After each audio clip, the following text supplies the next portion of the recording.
Hola amigos, bienvenidos. Soy Pipo Biglione y esto es Radio Shanghai. Escuchanos cuando y donde quieras. Radio Shanghai es un podcast con respuestas a preguntas de actualidad. Hoy el Club Bilderberg, los hilos del poder global. Nota realizada a Daniel Sturing, nacido en Vilna, Lituania, en 1966. Es escritor, investigador y orador ruso. Hijo de padre científico y madre pianista. Trabajó como agente de contraespionaje del Servicio Federal de Seguridad, la agencia de inteligencia rusa. Habla ruso, inglés y español. Como investigador ha centrado sus estudios en torno al Club Bilderberg, autor de más de una docena de obras literarias, especialista en los centros de poder como la Comisión Trilateral y el Banco Mundial, entre otros. Lo escuchamos. Entonces tengo el acceso a personas y a información que no puede salir en los medios de comunicación de masa. Yo te podría decir que nada en absoluto a nivel político, económico, militar, sociológico tiene nada que ver con la realidad del día a día que la gente está acostumbrados, ¿no? de ver o pensar que es el mundo que le rodea. Cuando yo saqué la verdadera historia del Club Bilderberg el año 2005, ya estamos celebrando el 10º aniversario ahora, muchísima gente pensaba, ¿no? Cuando estamos hablando de golpe de Estado, de subidas y bajadas de precio de petróleo, de ciclos económicos, de cosas que en principio no tienen ningún sentido, de cómo es que Dominique Strauss-Kahn sale y entra en Lagarde, que es también francesa, en su lugar. Ese tipo de cosas, la gente sin tener claro cómo, por qué o dónde, quién se lo movía, ya más o menos sabían que las cosas no estaban jugando a nivel limpio, ¿no? Entonces, cuando salió Bilderberg, de repente ellos desconocidos, invisibles, ocultos y secretos, empezamos a tener cara, nombres, apellidos, sus acontecimientos estaban ya documentados a base de todas las cosas que yo saqué en mis libros. Entonces, podíamos saber exactamente cuáles han sido y son y lo fueron, ¿no? los planes de este grupo, y de repente la gente pensaba que han encontrado el ojo que de todo, ¿no? El mal de todo, y poder explicar cualquier acontecimiento dentro de esas fórmulas matemáticas fáciles. Pongo esto, me sale tal. El mundo no es así. El mundo es un lugar muy complejo y las cosas no son limpias, nunca lo son. No es 2 más 2, no es 4, es muchísimas otras cosas. Entonces, por un lado es bueno, hemos sacado Bilderberg como nombre, ¿no? Para la gente empieza a entender por detrás de los presidentes, primeros ministros, hay gente mucho más poderosa que manejan los hilos del poder. Pero también, por otro lado, de alguna forma, poco engañoso, ¿no? El concepto de que Bilderberg lo maneja. Bilderberg es una cinta transportadora, más que nada. Es una organización que se creó en el año 54 con un único objetivo. Ese objetivo era esconder y proteger la riqueza nazi de la Segunda Guerra Mundial. Porque si miramos a los personajes que formaron el club, tanto por parte de los europeos como los americanos, todas las principales figuras de la fundación de Bilderberg en el año 1954 tenían una relación muy directa con nazismo. Podemos hablar de uno de los fundadores, ¿no? Príncipe Bernardo de Holanda, que era miembro de SS directo con el carnet de SS.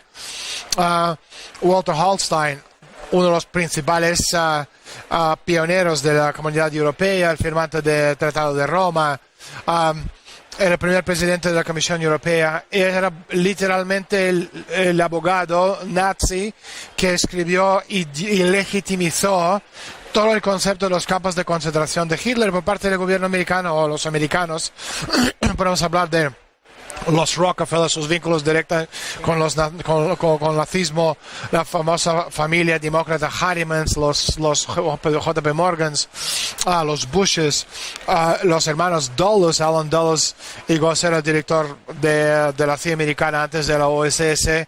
De los años 20 ya estaba en Suiza lavando y protegiendo el dinero tanto de la familia Rockefeller como de otras familias supranacionales americanas, y en los años 30, y cuando ya empezó la Segunda Guerra Mundial, simplemente siguió usando todos sus contactos para lavar y esconder ese dinero. Por eso no es ninguna casualidad que Bilderberg se fundó el año 1954, el mismo año del famoso milagro alemán, que no era ningún milagro, simplemente toda la riqueza robada nazi en la Segunda Guerra Mundial lo escondieron en América Latina. En 54, con la fundación del Club Bilderberg, le trajeron a Europa y fundaron, digamos, esta Alemania oriental y occidental, ¿no?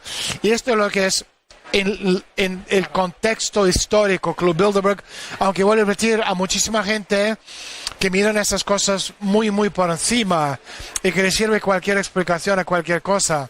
Bilderberg es el ojo que ve todo, conspiración judía masónica.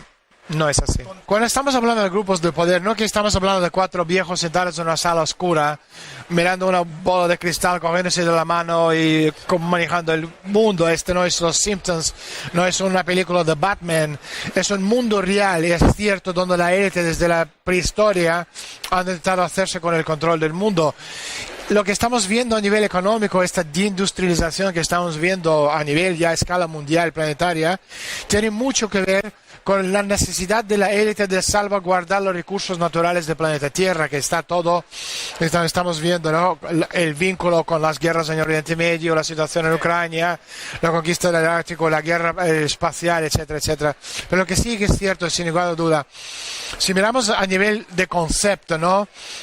Progreso y desarrollo de la sociedad está directamente proporcional a la densidad de la población. Entonces, si hay progreso, si hay riqueza tecnológica o industrial, somos muchísimo más en el planeta Tierra. Si somos, o si tú eres Rockefeller del turno, no necesitas 10, 15, 20 mil millones de personas, porque en el planeta Tierra, que es un espacio limitado de recursos naturales limitados, no hay espacio para todos, ni comida, ni agua, ni bebida. Entonces lo que estamos viendo es cómo esta parte de desindustrialización juega un papel primordial en hacerse con el control tanto de recursos naturales como de apoderarse o creación de este concepto, lo que yo hablo en varios de mis libros, no de gobierno mundial único, sino de empresas mundiales, sea poderes fácticos financieros que tienen mucho más poder que cualquier gobierno en la Tierra. No sobra gente, no puede nunca sobrar gente. Lo que obviamente sobra gente si tú eres genocida, malthusiano, seguidor del Club de Roma, etcétera, etcétera. Entonces, el bien, hablando de los recursos naturales más importantes del planeta Tierra, no es ni agua, ni petróleo, ni gas natural, es la capacidad intelectual de 7 mil millones de personas de encontrar los principios universales de la naturaleza que nos ayudan a mejorar la vida del ser humano por kilómetro cuadrado de espacio contra la naturaleza.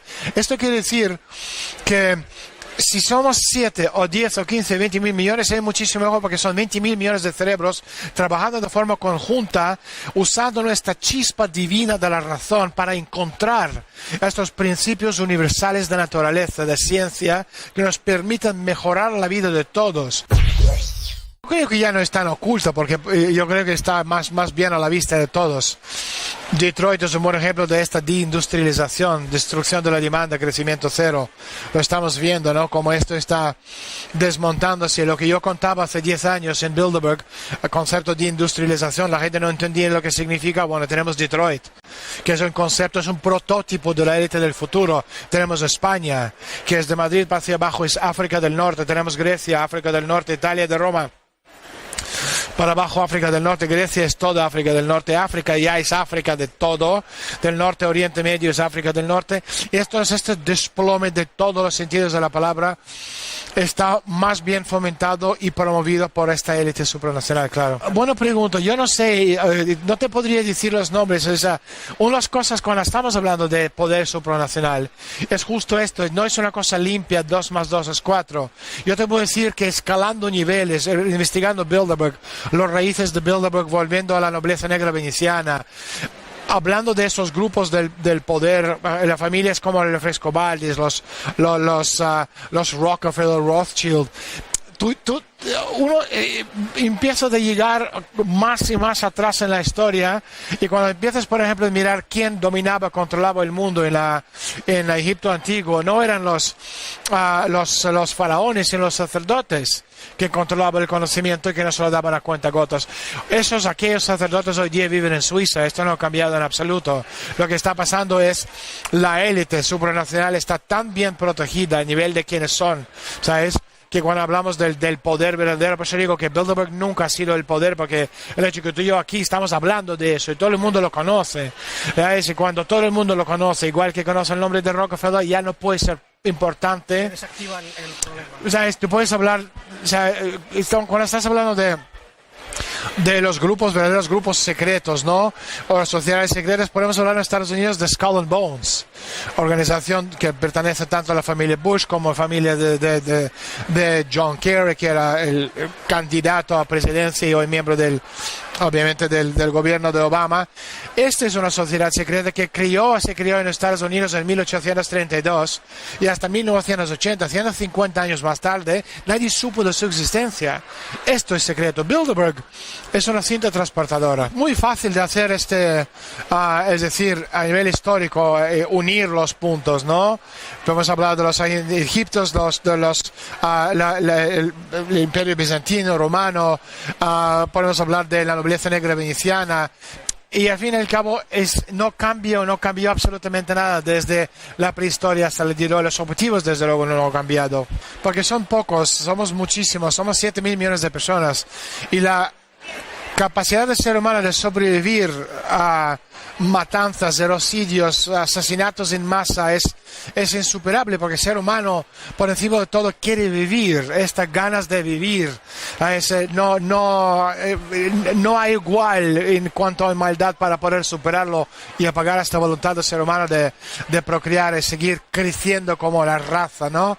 Lo que sí que es cierto, por encima de todo tenemos que empezar creyendo que esto es real, que lo que te están contando los medios de comunicación y que el mundo es de una forma completamente distinta a lo que nos están contando. Si la gente puede empezar a ponerse a pensar en vez de ser borregos y empezar a pensar de forma abstracta, crítica, cuestionar todo lo que te rodea, ser consciente que estamos jugando no solo la supervivencia nuestra, sino la supervivencia de las futuras generaciones. Y al fin y al cabo, esto es el concepto de la inmortalidad. Cuando tú y yo estamos en nuestro lecho de muerte, hemos podido decir que hemos pasado el testigo a las futuras generaciones. Y esto ya no son cosas esotéricas, son cosas humanas, de lo que es el concepto de esta belleza de ser un ser humano con mayúscula. Y esto tiene que ser el objetivo en la vida, para vivir y dejar una huella positiva para que las futuras generaciones puedan seguir creando este mundo magnífico, porque hermano, esta es la inmortalidad, porque la gente, los constructores de los grandes catedrales, ¿no? Hace 800 años, viven hoy a través de estas obras inmortales, y nosotros queremos aportar algo, esta misma inmortalidad, para que las futuras generaciones podrán vivir a través de nuestra aportación al mundo de hoy. Y esto yo creo que es muy importante de entender si uno es animal de compañía o un ser humano. Como nos decía Daniel Stulin, debemos pensar, dejar de creer lo que dicen los medios masivos, que responden a sus propios intereses, tener un espíritu crítico y estar alertas. Si te gusta el programa, dale like y compartilo en tus redes sociales. Nos despedimos con Neumann Nation y el encuentro final. ¡Chau!